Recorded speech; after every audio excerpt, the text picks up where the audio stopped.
Good morning, everybody.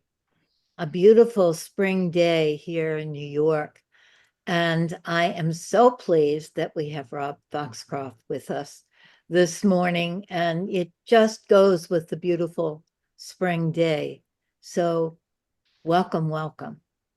And Katerina is going to introduce Rob.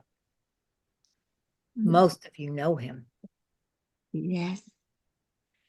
So Rob Foxcroft has been teaching us focusing for a very long time from Scotland and helping with so many projects. He has two beautiful websites and poems that he's bringing today. As well, he has written a book about feeling heard and hearing others. Yes, there's your book. Over to you, Rob. Please tell us a bit more about it. And put the name of it in the chat for people. Oh, so hello to everybody. It's very, very sweet of you to ask me to come and do something, and I'll do my best. I'm very well aware that there are many people here whose focusing is probably richer and deeper and fuller than mine. So I'm nervous about this idea that I come and teach people focusing. I think we each have our own experience, our own understanding, and this is just some of my own point of view.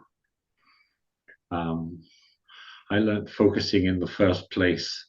I inherited a hunk of money and blew the lot on going to Chicago to learn from Mary McGuire and Jean Gendlin, and especially B.B. Simon, who was extravagantly committed to my well-being, really, for the rest of her life. Bibi would phone me and say, Jean did this thing in a group today. You need to know about this. Or Mary did this thing. I got this endless updates on what was happening at the Chicago Institute before it moved to New York. And so I have a long connection to this very beautiful movement. And it's nice to be here. Okay, let me find my notes because I'm very, here we are. So what did I want to say? I wanted to thank you for asking me. I wanted to thank you all for being here. And I wanted, as ever, to thank Katerina in particular, because as you know, Katerina, I think you're just the best person to support me in this kind of thing. And I'm sure other people feel the same. So I have some simple thoughts for you, which have been important for me in my own life, and I don't think they will teach you anything new, but they might be some nice, simple reminders. And maybe we could start, if Dorothy would read us the first of my little poems that I call Perspectives. This one is called Ethical, and of that group of poems about listening, I would say this is by far the most important. Okay, Dorothy. Ethical.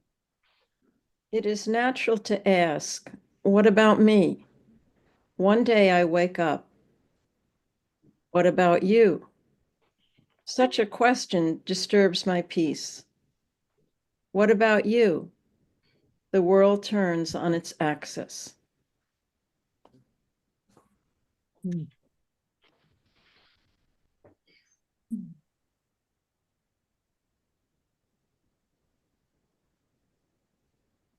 Okay, I'm going to tell you a little story that perhaps I shouldn't. I was talking to Peter Afford from London one day, and he suddenly said, "Oh, Rob, I'm up to here with inner relationship focusing. When are we going to have some outer relationship focusing?" And it was just a moment of exasperation, and we fell about laughing because I knew exactly what he meant. It wasn't really a comment on inner relationship focusing. It was a wish for people to really connect and relate and not to treat the listener in focusing as a kind of adjunct, but to treat the whole flow of relationship as all of it being equally important. I think people often feel that the inner relationship is what really matters, that the outer relationship is vital insofar as it supports the inner. And in the little poem that Dorothy kindly just read, I wonder, as I often wonder, whether it might not be the other way round. And this is the first thought which I wanted to share with you, that perhaps the act of empathy is as healing, as life forward, as the act of self-empathy.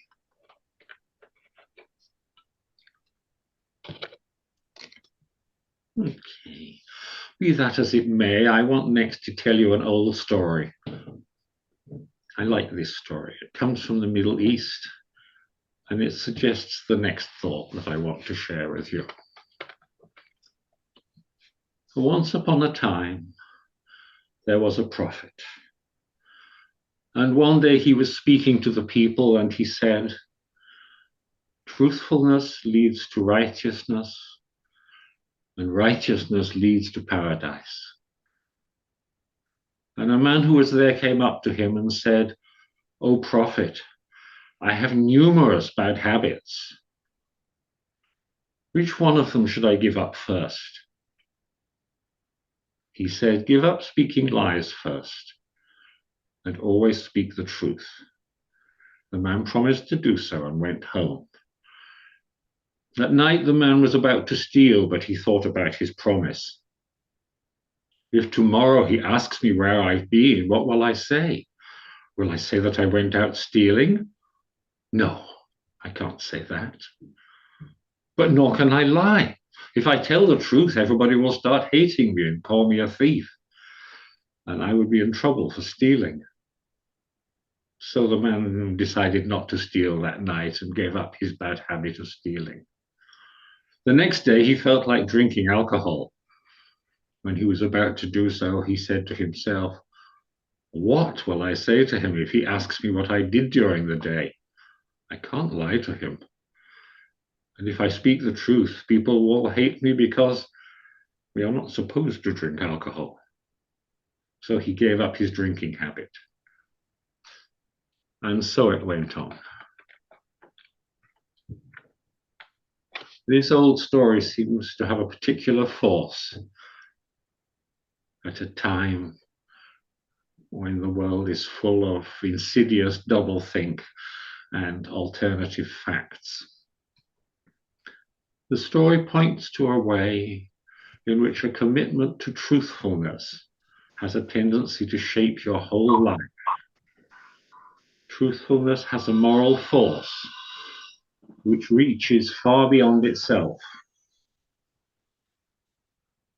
So perhaps the crucial thing when you listen to somebody else is when you create a space in which it is safe and therefore possible for the speaker to be truthful both with self and with you, in which it is possible for truthfulness to effect a moral transformation.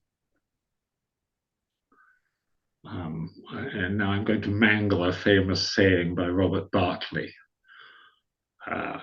When I began to make a point of always telling the truth, I felt a secret power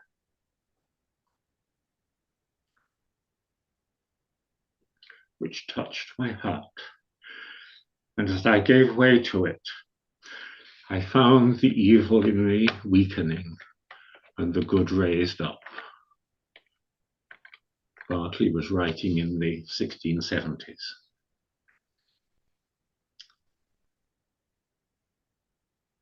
So when I first learnt focusing, it puzzled me that the model of necessary and sufficient conditions put forward by Carl Rogers was more or less all about the listener and the listener's attitudes, whilst the 6-step focusing manual of Jean Gendlin was primarily about the focuser with the listening companion in a secondary role. And I always knew that I wanted a model which brought these two together. I wanted to have an integrated model of focusing in relationship. And as I said a few moments ago, I found more and more that the act of listening is as healing for the listener as for the focuser, at least for me. Listening is as life forward for the companion as the act of focusing itself is for the focuser. I've often found, as B.B. Simon did and regularly used to say to me, that to listen to somebody else does even more to carry my own life forward than my own focusing does at that time. B.B. very often said, "Oh, Rob, I couldn't do any focusing. I was too tired, but I can always listen to somebody." And that always brings something. And that's a place where I was very close to BB. That's how I had it too. I can't always do focusing, but I can pretty much always sit down and say, "Hey, how is it for you?" So with these things in mind, I made a very simple, primitive model of focusing in relationship. It has 4 steps, or if I may borrow Jean Gendlin's nice expression, it has 4 movements: feeling, saying, hearing, checking. So first, feeling. The feeling movement is when the focuser makes what Jean liked to call the inward turn. The focuser makes the inward turn to see what is stirring at a bodily level, in the realm of feeling, to see whether a felt sense will form of some area in her life, of something which is noticeably impinging at that bodily level where we feel things. The second movement is saying. In saying, the focuser says a few words about the situation, about what the feeling is like. There are always these 3 aspects. Firstly, the living feeling. Secondly, the living situation, or what the feeling is about. And thirdly, what I call the living word. A word, phrase, image, color, symbol, sound, or gesture. For simplicity's sake, the living word, which in some way captures the essence of the feeling of the situation.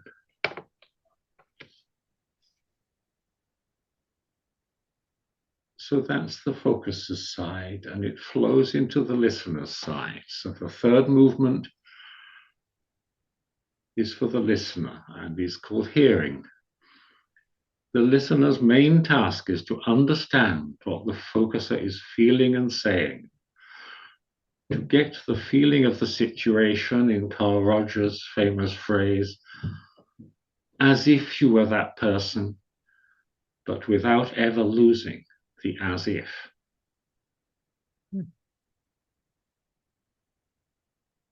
You may remember that Carl had a client with whom he lost the as if. He got in some way so empathic that he lost himself and had a grave panic and rushed home and said to his wife, "I have to get out of here." And she said, "Give me 10 minutes and I'll pack the car." And he disappeared with his wife for I think it was 3 months, because he'd got so lost in the feeling of empathy that he no longer had himself. So when he says, "as if you were that person, but without ever losing the as if," he's somebody who's vulnerable to losing the as if and had to learn to keep his wholeness when he was listening. So there's the task of understanding, which is part of hearing. And the other part is to evoke a feeling of safety and acceptance. And I want to quote Brian Thorne here. Brian was really important for me. He said to me and a group of other people one Sunday morning, the most important thing for a listener is self-acceptance.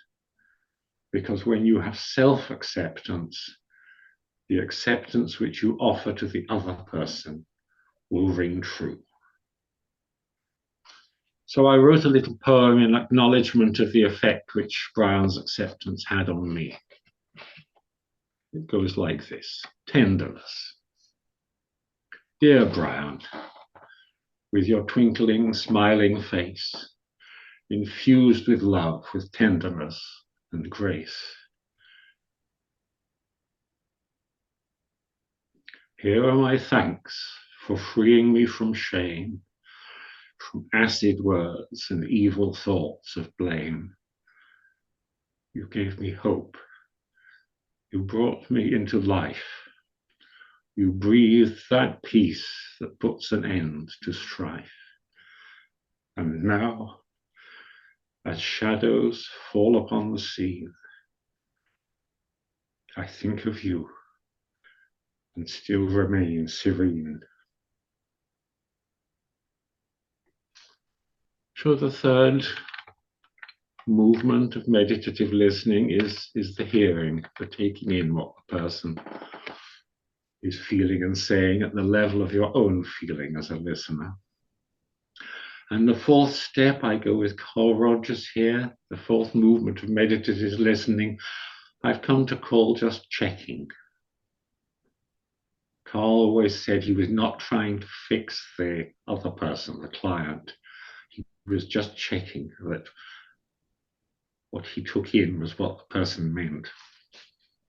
So in the fourth movement of meditative listening, after hearing and taking in what the focuser is feeling and saying, now the listener needs to say something in order to check that what she heard is what the listener intended and not somewhere off to the side of it in a world of fantasy.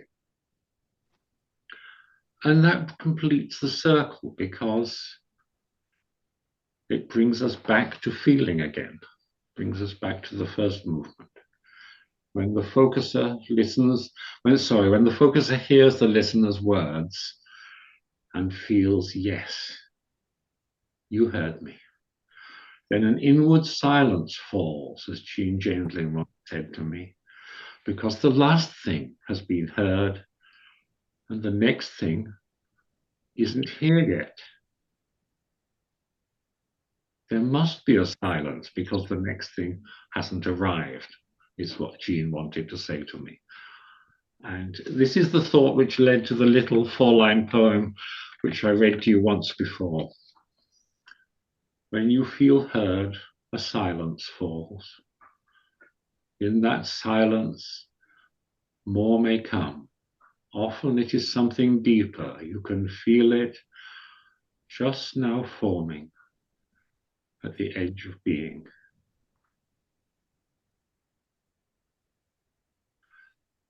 So this is my model of meditative listening. It's very simple.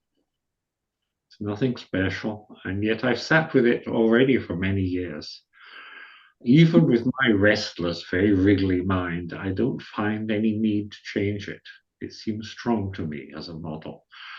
And I have it in mind whenever I listen to anybody.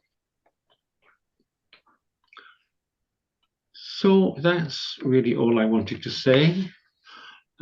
We could divide into focusing pairs if that would suit you. And maybe I should just say a quick 4-line version of the model again in case you want to stay as close to it as you can.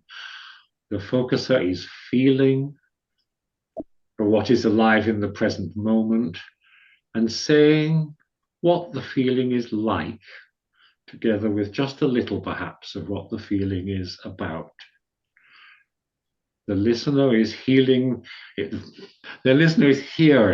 the quality of the focuser's feeling as much in the music of the focuser's voice as in the words spoken, and is taking in with that quality of feeling. And the listener is then finding a few fresh words as a way of checking that what she has heard is what the focuser intended.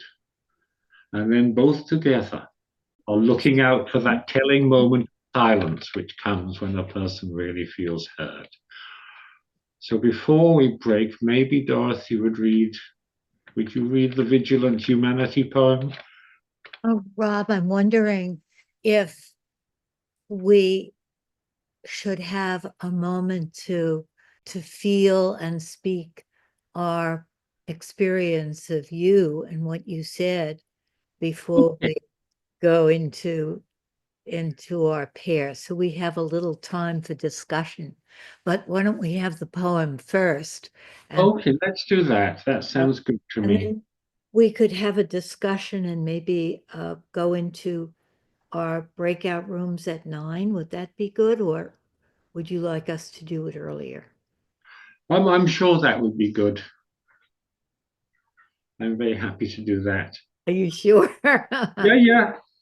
Okay. You just if you just keep me right, I'm always happy. So, Dorothy, would you read the Vigilant Humanity poem? Can't see where you are at the moment. A Vigilant Humanity. When people ask me, Rob, what do you do? I say, I simply try to hear what people say to me. Listening is a very simple practice, a pure practice, like running. Running is a pure practice. We can all run for sure. So can we run like Carl Lewis, like the wind over the sea? One day, maybe, I shall run like Carl Lewis, like the wind over the sea. Like drawing. Drawing is a pure practice. We can all pick up a pencil. When will I draw like Raphael as the grass grows?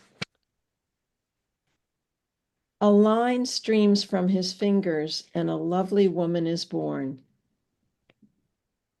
Listening is the sea that is stirred by the wind, the ground that is grown by the grass.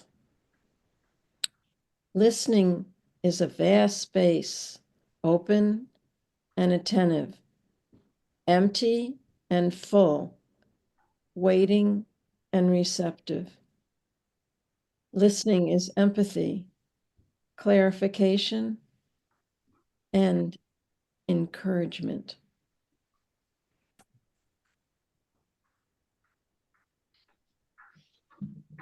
Thank you so much, Dorothy. That was beautiful for me. Okay, so now we have a little conversation space. And I'm just taking a moment to really feel what you said and to feel the poem. And there's so much there. And it's so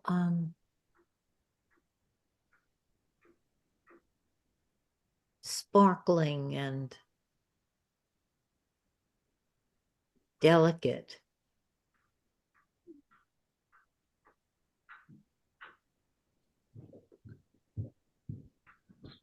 Good. Sparkling and delicate.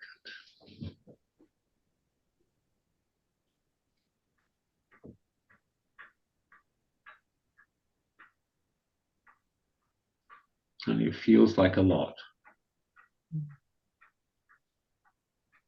There's a kind of purity about celebrating the power of listening. Mm. Sometimes we need just that moment of pause before we begin to speak. But anything that anybody has to say is, well. I have a question. Okay. For Gingy.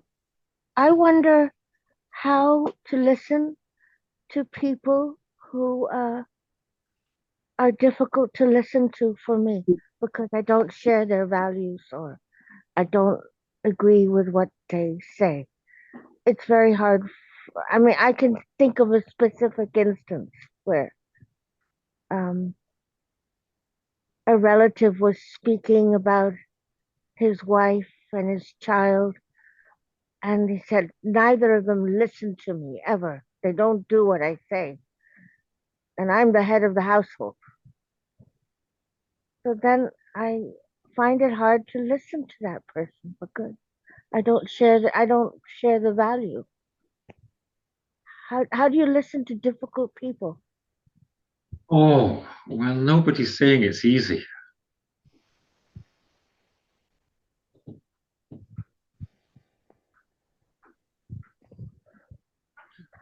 You have a real issue of values.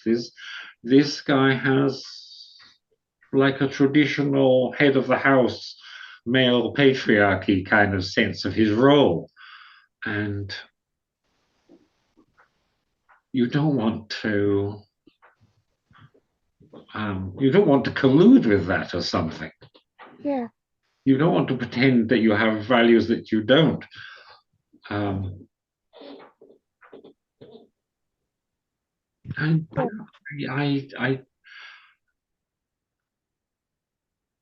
I think you have to hear you can listen very carefully to what he says and make sure you've understood it. And then you have to feel what's he feeling behind that? What's his emotion? Does he really think he's better than they are?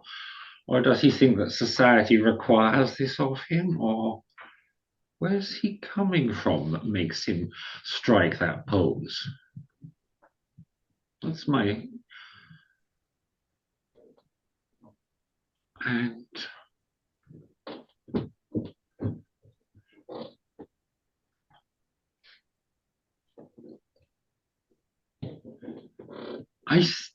well, I mean, my theory says, I'm not sure that I can quite live it in practice.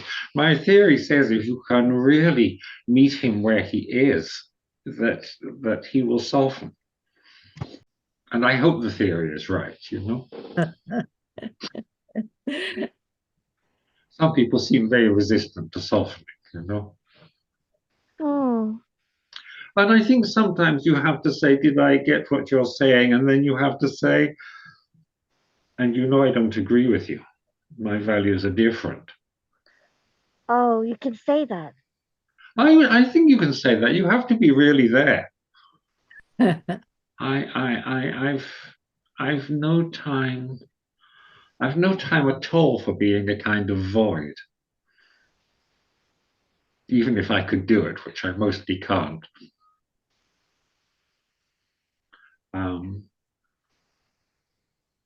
But I did know a therapist here in Glasgow in Scotland who really felt her role was to be invisible. She had almost like a Freudian psychoanalytical view that she should just be as unseen as possible and just be a space onto which somebody could project.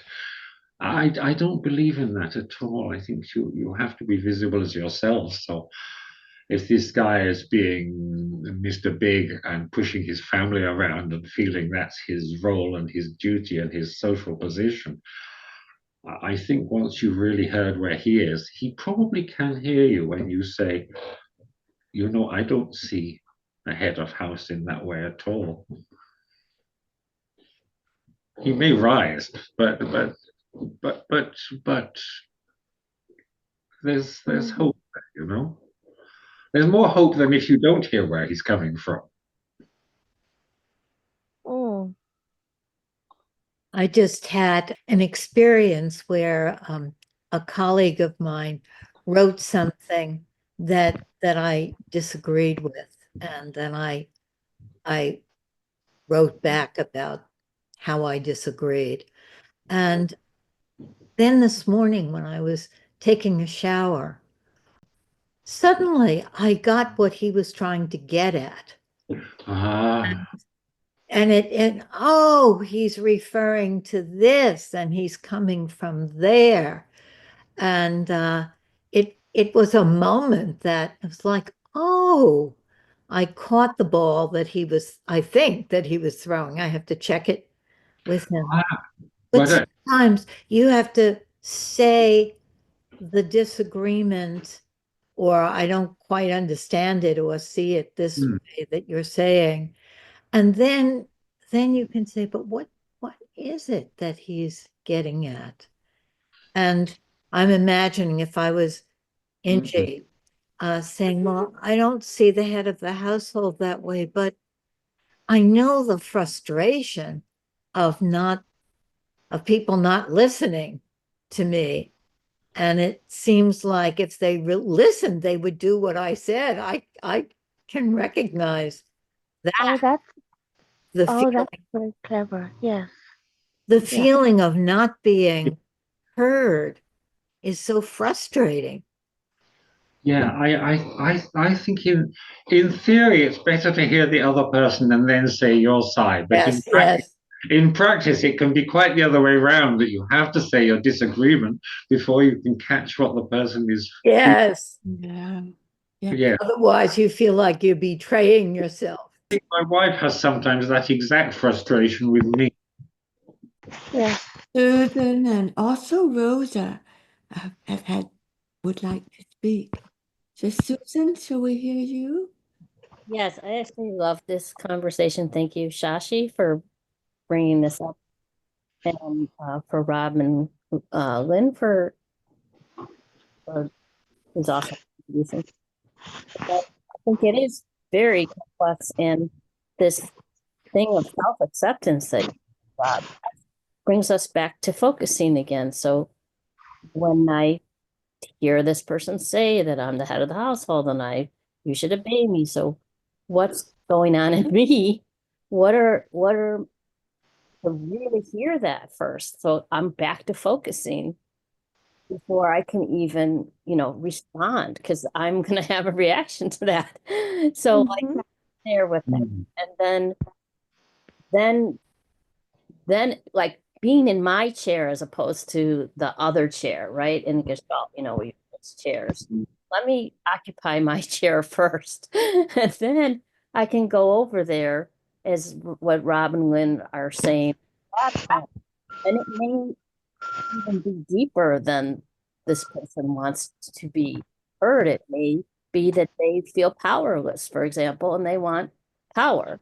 And it may be that they were mistreated and this is going on for them.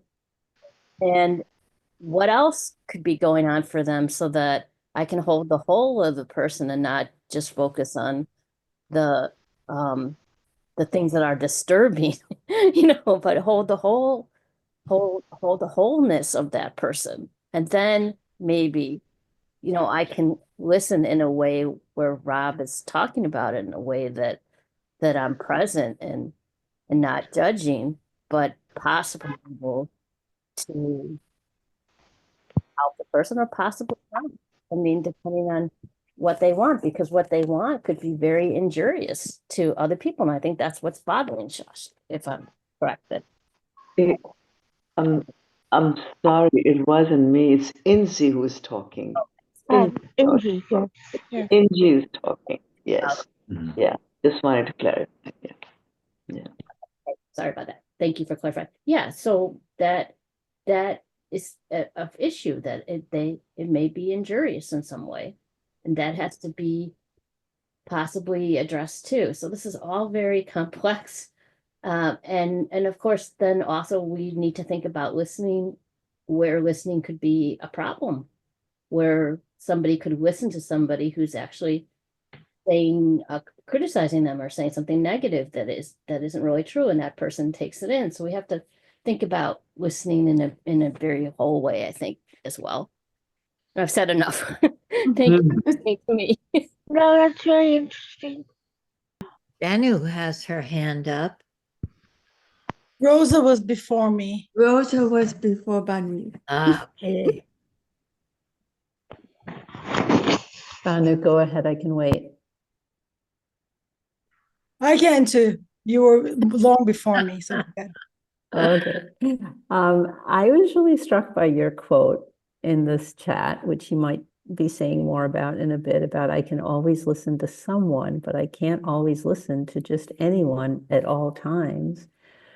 And it connects with what I've been wanting to say, which is just the importance of context, right? Like, it's real different if we're a therapist and somebody is paying us and they're coming for an hour or 90 minutes or whatever. Like, or if somebody's a focusing partner and they're taking a turn for 30 minutes and then I'm going to be taking a turn for 30. It's like context is just so, so, so important.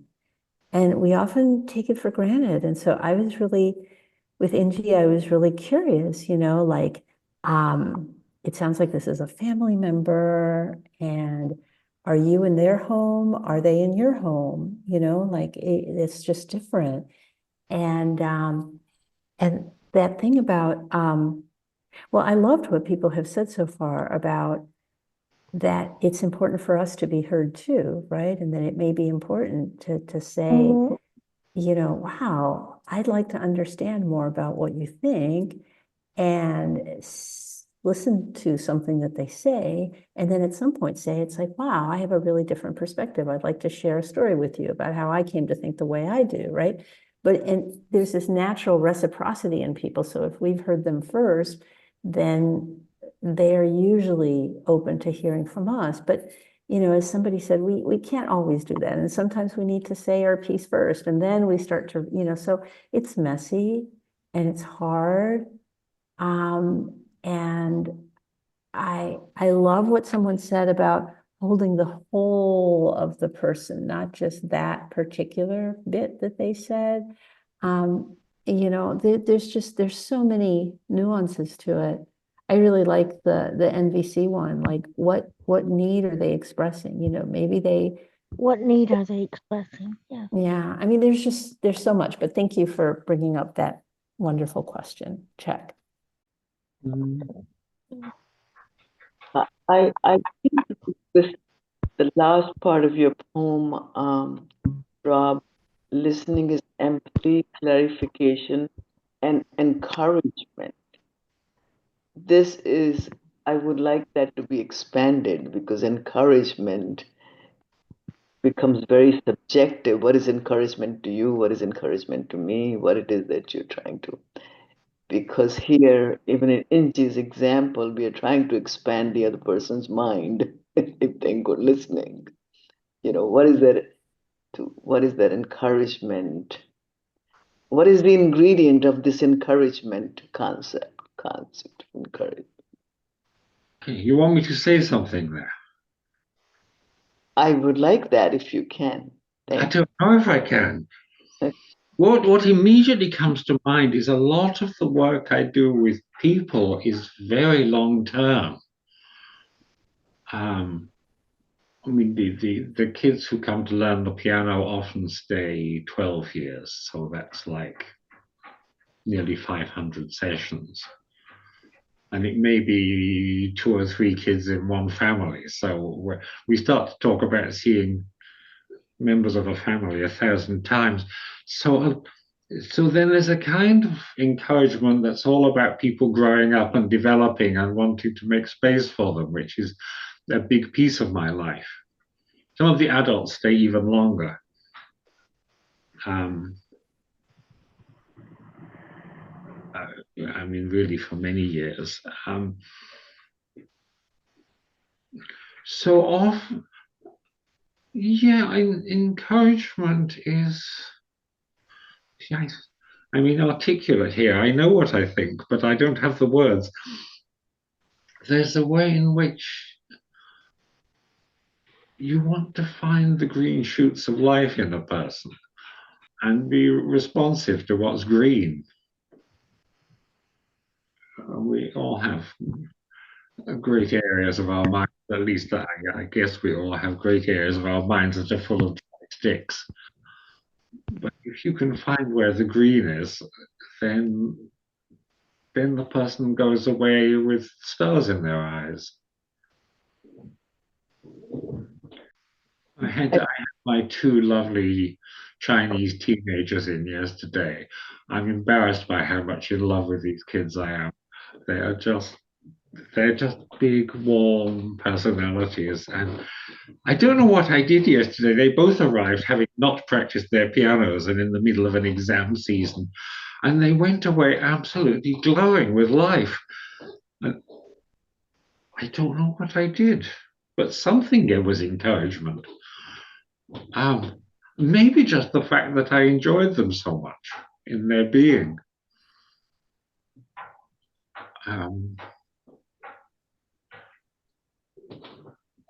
But in almost anybody, there's a fresh edge there, and if you relate to it, the heart comes back to life. And encouragement is all, it has the word heart in it.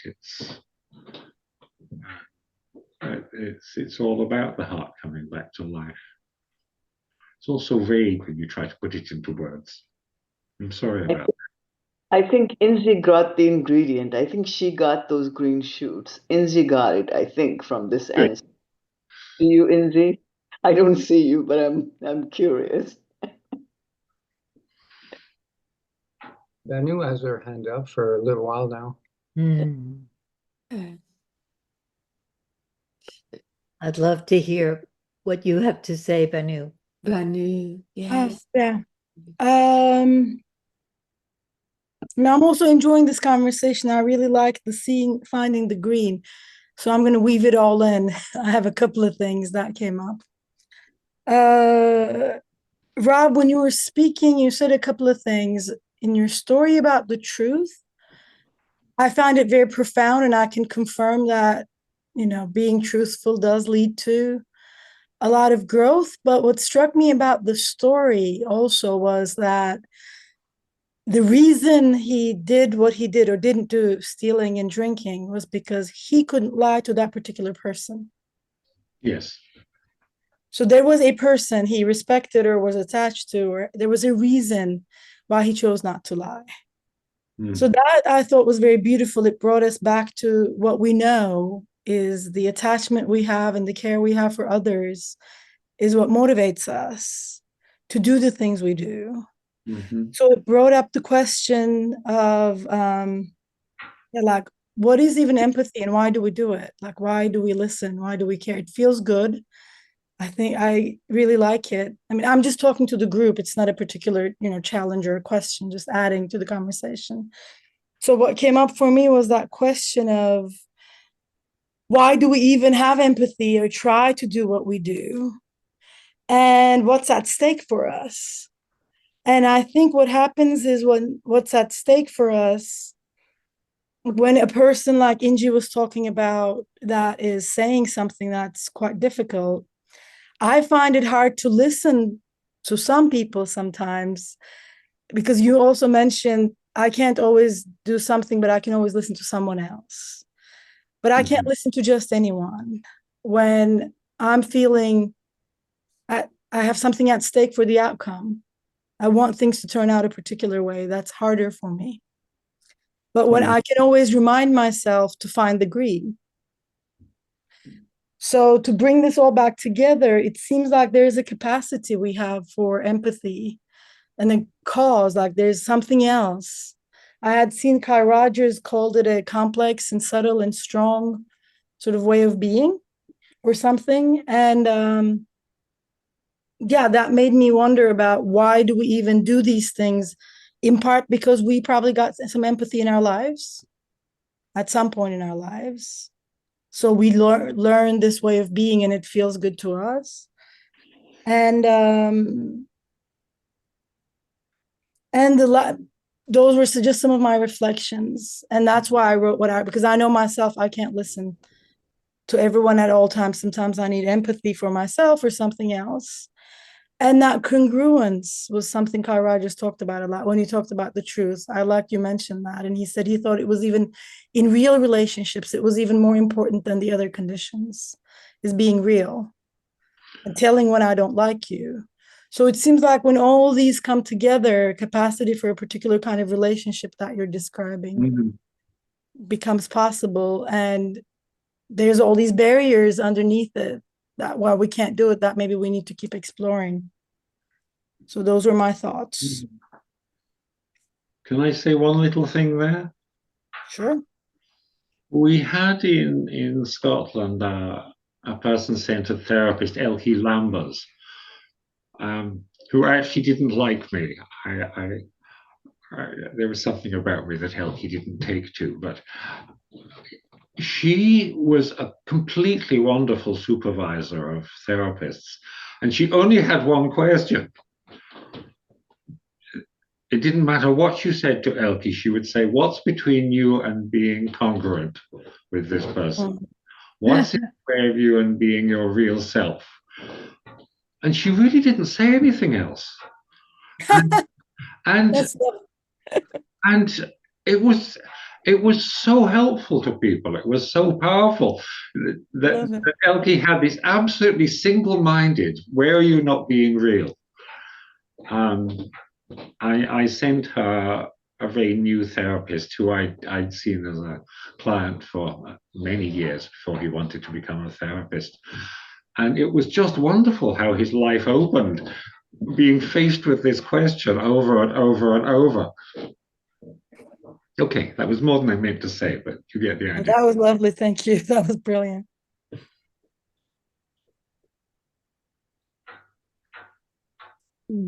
Kathleen, did you want to say? Well, I guess this follows from what the others have been saying, but I find that when my husband comes home from working with some young men on the autism spectrum, and it's frustrating, and they do certain things, and it really, he comes home frustrated day after day, week after week, but I feel like it's tapping into something in him and his past. So he just goes over it and over it and over it. And I try to respond and listen. But sometimes I feel like listening isn't really helping him, just listening. So sometimes I just say, let's not talk about Robert. Let's talk about something else, right? So I wondered if you have any thoughts about that, Rob, about when somebody's just going on and kind of in a circle, how we can help them besides just listening and letting them, be in that loop. Well, I remember Jean saying, Carl Rogers came into our training group one day and he said, "You guys, I'm fed up with you. You just keep listening to people. Your job for the next 10 days is anytime anybody says anything, you have to interrupt them." And Jean was very funny about this and said, it was such a struggle to not just listen to people and to cut in on them and say, "No, are you just going in circles, or are you saying what you want to say?" Because going in circles mostly is not good for people.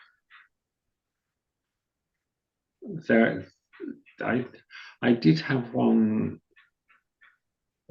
person I saw who seemed to just, anything I said was wrong, and I finished up really just being a presence, who found it over time very valuable, but there was quite a lot of time to play with us, in a sense. But in general, I'm not good at interrupting people, and I would like to be better.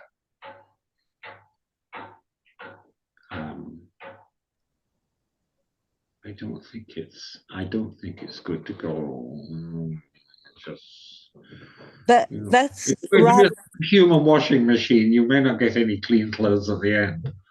Yeah, that's what I really feel, that it's really not good for him. It's not helping him. In a way, if I just listen and we go around and around, I'm not giving him a service. That's how I feel. I think you have to say that. This is the congruence bit. Because like in my little model, what you're feeling when you listen to him isn't only what he's feeling, it's what you're feeling. And you're feeling a kind of frustration that he's caught in a loop that isn't carrying him forward at all. And at some point, you have to say that. What I hear is a stuckness. What do we do with this? And yeah, I think you can be quite in your face about that and still be a listening person. It's not like he's somebody you don't know. You're deeply connected to this guy and you love him and you live together, and your listening can include very robustly being yourself, surely, and must. It's taken my wife Joyce many years to be robust with me, but actually it's much better now when she will firmly say, just stop right there. This is not doing you any good. And I grumble, of course, but she's only says it when she's right, and it's always good for me. And that's part of her listening to me, that she would put up a strong resistance.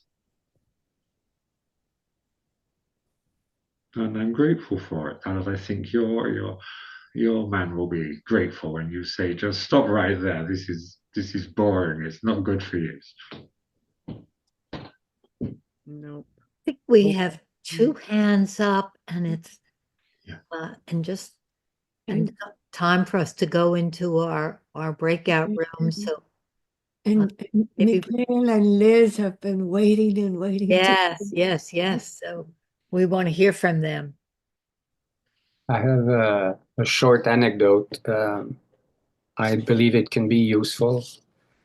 I was in Montpellier in France, and I was sitting in front, a stand of chairs, and watching dancers doing their thing before we were going to teach a class. And a small child, maybe 3 years old, fell in the steps and began to fall. Ba-doom, ba-doom, ba-doom, ba-doom. It was about 15 feet high. And from steps to steps like that. And the last step was about 3 feet, and he fell on the dancing floor. When that happened, I don't know why, I just reacted and I jumped and I ran behind him and jumped on the dancing floor as he hit the floor. And I looked at him and I said, "How wonderful! This is so incredible! You were great! This is wonderful!" He stood up and he started to laugh. If I would have said, "Oh my God, are you hurt?" he would start to cry, probably. Mm-hmm. So, when I heard earlier someone saying, well, and it's not a criticism, because I say that often myself, this person is difficult. Well, in NVC, we know that's a judgment call, and it's probably based on the fact that I'm having difficulty with that person. The person is probably not difficult at all. I project how I feel on others, but like the anecdote I just said, if I change my attitude and I'm not full of fear with the child and I just bring it out of the standard cultural habits of he hurt himself, it's dangerous. If I don't do that, I didn't think about it though. It just happened. I was even surprised by my own reaction, but everything was different. So some people who know me know that I always look at it as I don't want to wait for the world to change for me to be happy. It's my own perception that I need to look at in order to find out, why don't I feel so comfortable in the world that I live in right now? It has something to do with me. So how can I listen to myself? Because for me, listening is not hearing. I hear with the ears, but I listen with the whole body. And I'm not sure I know exactly how to do that. So I need to learn more how to do it. So there is, like we know, something outside, but there's also how I make myself experience that outside. And I need to learn more about how I do that because it's full of habits. I need to learn new ways, maybe. Thank you, Mikhail. So this is what is, the talk today really brings me back to that. Thank you. Thank you. And we want to hear from Liz, and then we're going to go into our breakout rooms. I just had a thought for Kathleen that occurred to me, which is that you said your husband is working with autistic people all day. Then he comes home and it's as if he says, now it's my turn to be autistic. What are you going to do about it? And, that he has so much to get out. And that's just how it strikes me. And that, you're kind of asking us or Rob for help, but I wonder what kind of help he wants, if you've discussed with him. So I don't know if I would just say stop, maybe sometimes you have to, but, with a Yes. relationship, there's so much more that you can get into with what's going on. That's it. Yeah. Thank you. Thank you.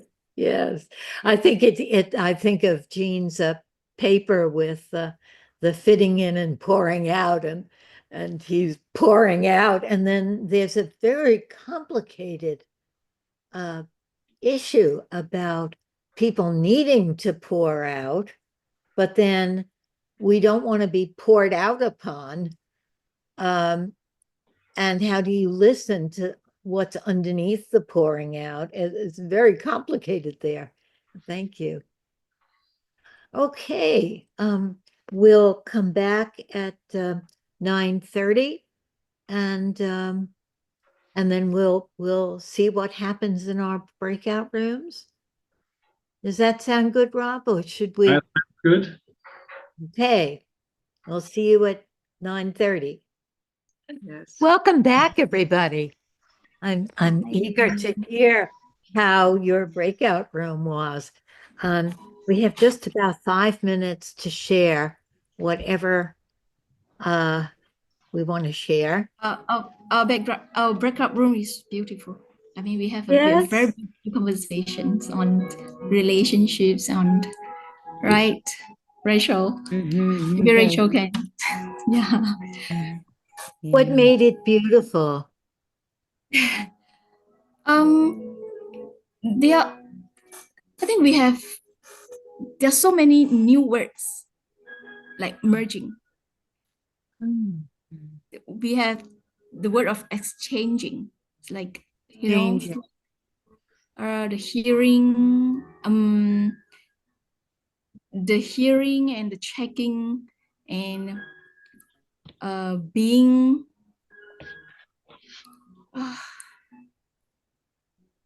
Let me recap what is there. I need to.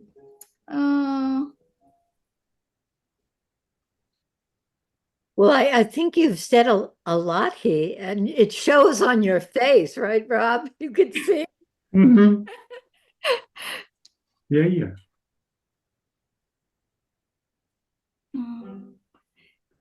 We like the ideas of what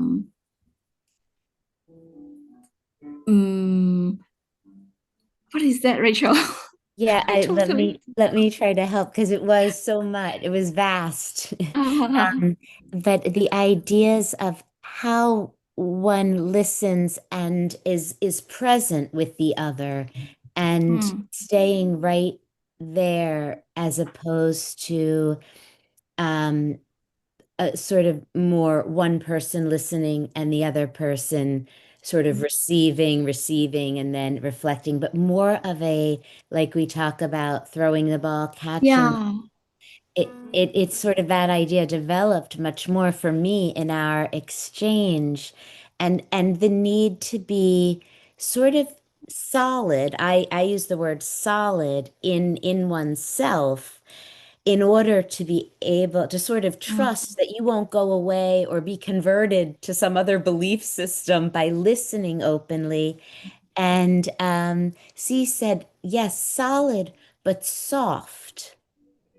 And I loved that those could go together. And we also, we'll let other people talk, but we covered some of how in relationships, when somebody isn't there with you, when they're more with an agenda of their own, like in a dating relationship, they want you to be where they are. And in order to be that, you become dehumanized in a way. You have to fill the gap with this inauthenticity. And there's these like micro abuses if somebody doesn't stay right with your green shoots and right with the you where you are and you getting to be with them where they are. And I just wanted to say one of the most beautiful and important things I heard you say, Rob, was about that the children grow or leave with stars in their eyes, and maybe it's just because they're being enjoyed. And to me, that almost supplants the Carl Rogers the unconditional positive regard. When one really feels enjoyed by a parent or a parental figure or a loved one, there is almost nothing as beautiful to experience in life. It's has everything sort of in it, like acceptance and love and appreciation. Taste. Yeah. That's lovely. It's nice to hear you unpack it a little. Mm. Yeah, thank you. It's beautiful. Thank you.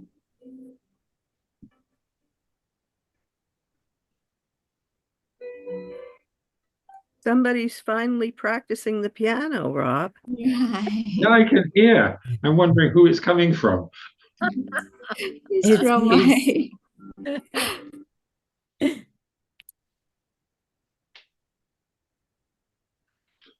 Okay, is there more? Where are we? Are there more things people want to say, or are we almost at time? Or how I does think it work we now? are at time, but maybe we have time for one last sharing if anyone has a last thing. Let me just say, if we're coming to an end, I'm very happy to send my notes, and if you want to look through them for anything you might like. Oh, yes. I don't feel secretive about the notes I made, so it's easy to. If I send them to Katerina, maybe you can do whatever you want to do about circulating them. Dorothy has already seen them, so I'll do that. So is there one more last sharing from somebody? Are we there?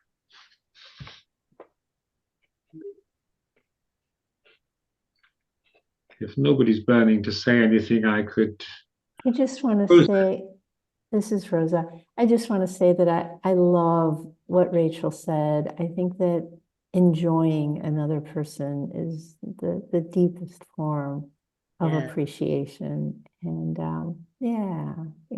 So may we all enjoy ourselves and enjoy one another. And we had a lovely, lovely, lovely time in our little group. I think we really enjoyed each other. And thank you so much, Lynn, and thank you so much, Rob. Yeah, I want to say something more about the enjoy. The enjoyment, and being able to enjoy or to be enjoy in a relationship. It brings out a lot of taste in the relationship. Yeah, the taste, something that is dear, and you can play with, how to say, if you use the word appreciate, that kind of Yes, I love that. The taste. in Malay words we use the word rasa. Yeah. Taste. Yeah. The taste of the person. Yeah.